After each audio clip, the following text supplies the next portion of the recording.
cerita orang sufi, ada orang sudah masuk surga karena tidak pernah dosa sama sekali. Ini cerita-cerita yang melegenda di dunia tasawuf.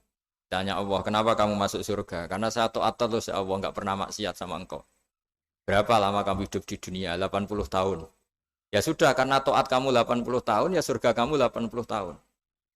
Ya komplain, ya Allah katanya surga selamanya. Kenapa ini hanya 80 tahun? Yang selamanya itu rahmat saya. Kalau amal kamu kan terbatas 80 tahun, maka balasannya hanya 80 tahun. Nah semenjak itu beliau sadar, oh ya ya Allah, masuk surga itu fadlmu, anugerahmu, amal saya tidak ada bandingannya dengan surgamu. Nah ini jadi sehingga keyakinan ahli sunnah wal jamaah diantara ciri khasnya adalah masuk surga itu karena fadlnya Allah, karena anugerahnya Allah. Maksudnya itu oke kita amal, tapi amal kita tetap terbatas. Tidak memberi kontribusi pada kerajaan Allah, pada kedikjayaan Allah sebagai Tuhan. Yang tidak terbatas adalah fadlnya Allah Subhanahu wa taala. Nah, keresahan-keresahan ini kemudian yang diwariskan oleh para nabi ke ulama-ulama. Di keresahannya ulama itu mirip-mirip keresahan nabi. Nabi dulu itu sampai dakwah, sampai sosialisasi kebenaran itu takut Allah itu la yuzkaru fi mulki. Allah tidak disebut. Tidak menjadi aktor. Kan tidak fair kita misalnya nempat di negara orang terus nggak tahu duta besarnya siapa, terus kalau ngurus paspor di mana, ngurus visa di mana. Ini sama. Kita hambanya Allah tapi nggak pernah ngurus status kehambaannya. Harusnya kita ngurus status kehambaan kita. Dengan sholat berarti kehambaan kita hidup. Dengan baca tasbih berarti kehambaan kita hidup. Makanya dalam sebuah ayat disebutkan masuk surga itu gampang. Yang susah itu kamu masuk status kehambaan itu. Makanya disebut ya aja Tuhan nafsul mutmainnah irji'i ila rabbiki radiyatan mardiyah. Pertama apa? Fadkhuli fi ibadi. Kamu harus masuk status sebagai hambaku dulu. Baru wadkhuli jannati, baru kamu masuk surga. Jadi orang boleh nikmati fasilitas negara lain kalau visa paspornya disahkan. Orang boleh masuk surga kalau status kehambaannya disahkan oleh Allah Subhanahu wa taala. Nah, lalu status kehambaan itu dimulai dari mana? Secara fisik kita sujud. Anggota tubuh yang begitu terhormat, namanya kepala, kita tundukkan kepada Allah Ta'ala. Hati kita, akal kita yang ingin menguasai dunia misalnya, ambisi itu kita kalahkan untuk hanya tunduk kepada aturan-aturan Allah Subhanahu wa Ta'ala. Kekhawatiran kita akan menghadapi alam akhirat, nah ini yang penting. Nanti setelah kita mati kayak apa, jadi debu, jadi tanah, lalu bangkit kita gimana? Sebagaimana mukadimah saya, ingatlah an-nas atil ula. Ingatlah penciptaan pertama, bahwa Allah punya reputasi menciptakan Nabi Adam dari tanah, dan di tubuh Nabi Adam itu tersimpan calon generasi berikutnya ila yaumil qiyamah. Kayak apa susahnya bikin Nabi Adam kalau andikan kita boleh berpikir. Bikin satu master manusia yang akan melahirkan manusia seluruh dunia. Ibaratnya chipnya itu sudah ada di punggung Nabi Adam. Dan itu materinya dari tanah. Dengan berpikir gitu, maka ketika kita meninggal, sudah jadi tanah, kembali lagi jadi manusia adalah hal yang mudah.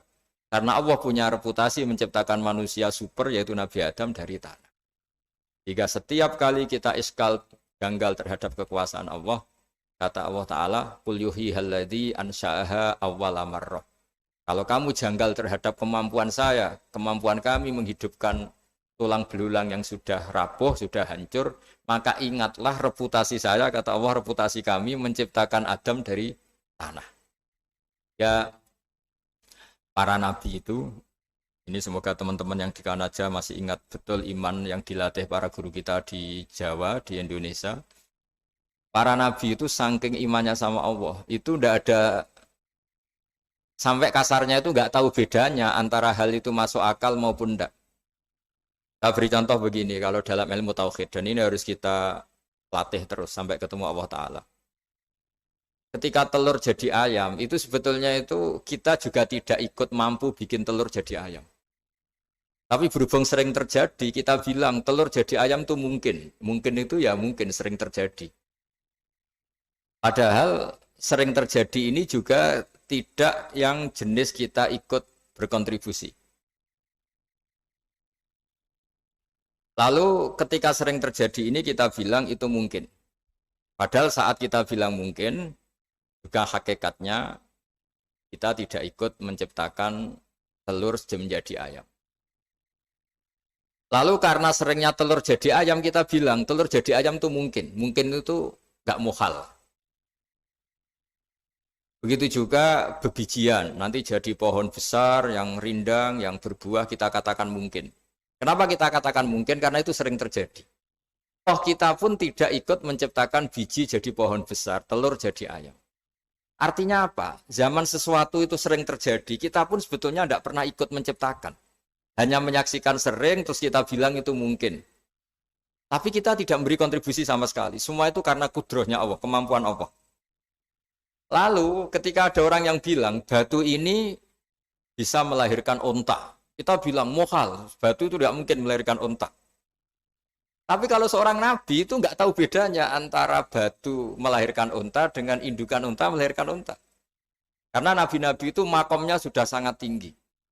Ketika onta induk melahirkan onta juga tidak atas kemampuan onta induk. Onta induk tidak punya kemampuan menciptakan onta. Juga karena kudrohnya Allah Ta'ala.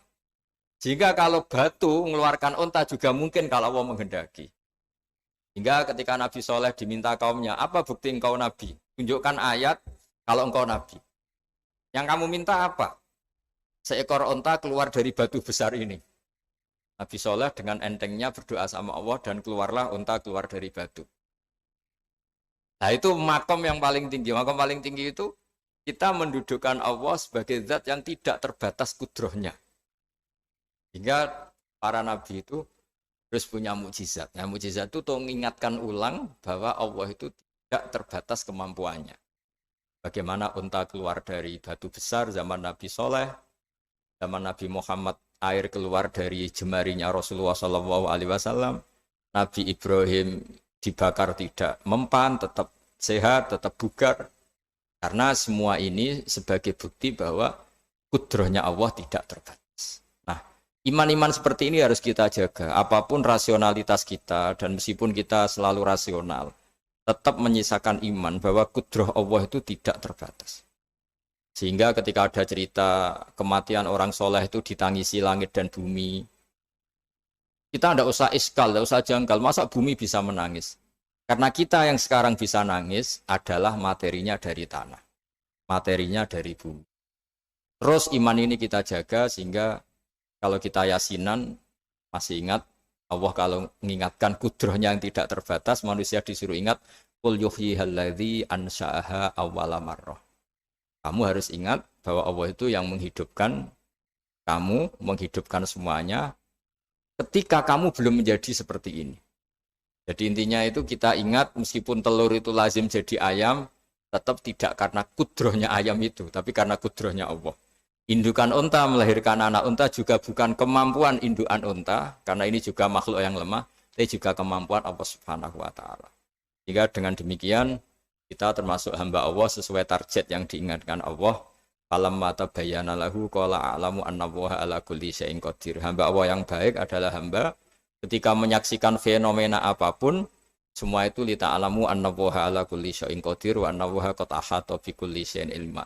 Apapun di alam raya ini, semuanya itu bukti bahwa Allah ala kulli syai'in qadir, Allah kuasa dan Allah meliputi semua makhluknya dalam pandangannya, dalam pantauannya. Jadi saya mohon teman-teman yang di Montreal, yang di Kanada, juga di manapun harus ingat status hakikat bahwa al-bilad biladullah wal ibad ibadullah fahaitsuma asabta khairan fa'akim. Negara hakikatnya milik Allah, semua hamba juga milik Allah. Di mana saja kamu berada dan menemukan kebaikan, silahkan hidup di situ. Tentu dengan sosialisasi yang baik, baik dengan non-muslim maupun dengan muslim. Karena Allah mengajarkan waqulu linnasi husna. Ajaran Islam adalah rahmatan lil alamin, rahmat bagi semua. Tentu tidak henti-hentinya kita menjelaskan kebenaran yang diinginkan oleh Allah Subhanahu wa Ta'ala. Saya kira demikian karena juga ini di sini sudah malam. Jadi saya mohon maaf mungkin tidak bisa ikuti tanya jawab karena di sini sudah malam, malah kita habis takziah saya karena ya ada mas saya yang sudah sepuh sekali wafat, terus tadi barusan datang, jadi mohon maaf tidak mengikuti acara mulai pertama. Tapi saya mohon ayat-ayat Quran yang saya terangkan tadi bahwa untuk mensifati Allah kudrohnya tidak terbatas. Ingatlah bahwa kita yang secerdas ini, yang sehebat ini, kita semua manusia yang cerdas begini, matanya bisa melihat, hatinya bisa merenung, otaknya bisa berpikir cerdas. Itu dari materi tanah. Dan Allah mampu. Allah bisa bikin orang miliatan gini dari satu orang manusia namanya Nabi Adam. Kayak apa susahnya bikin konstruksi Nabi Adam kalau boleh dibahasakan. Dan itu Allah punya reputasi mampu. Dengan cara seperti itu kita akan gampang iman bahwa kita setelah meninggal dan menjadi tanah, ya sama seperti kita masih hidup. Zaman kita hidup ya tidak tahu cara kerja jantung kita, nafas kita, uratnya gimana, terus sistem tubuh. Meskipun ilmu medis ngerti mengurai itu, tapi tetap saja hanya ngerti, tidak menciptakan. Yang menggerakkan jantung organ tubuh kita tetap Allah Subhanahu wa taala. Dia yang Al-Fa'ilul Mukhtar, dia yang semuanya mengendalikan kita. Artinya zaman kita hidup pun sebenarnya kita yang tidak mengendalikan kita. Nafas kita ya dalam kendali Allah, ikhtiar kita dalam kendali Allah. Sama setelah kita mati juga dalam kendali Allah. Ya guru-guru kita semuanya melatih inna sholati wa nusuki wa mahyaya wa mamati lillahi rabbil alamin. Hakikat ibadah kita, hakikat hidup kita, hakikat mati kita, semuanya tidak dalam kendali kita. Semua itu dalam kendali Allah Ta'ala. Dengan demikian terus kita insya Allah ingin jadi hambanya dulu. Baru setelah jadi hambanya, baru sah menjadi ahli penghuni surganya. Wadkhuli fi ibadi, baru wadkhuli jannati. Masuklah berstatus sebagai hambaku, baru engkau kalian semua layak menjadi penghuni surgaku.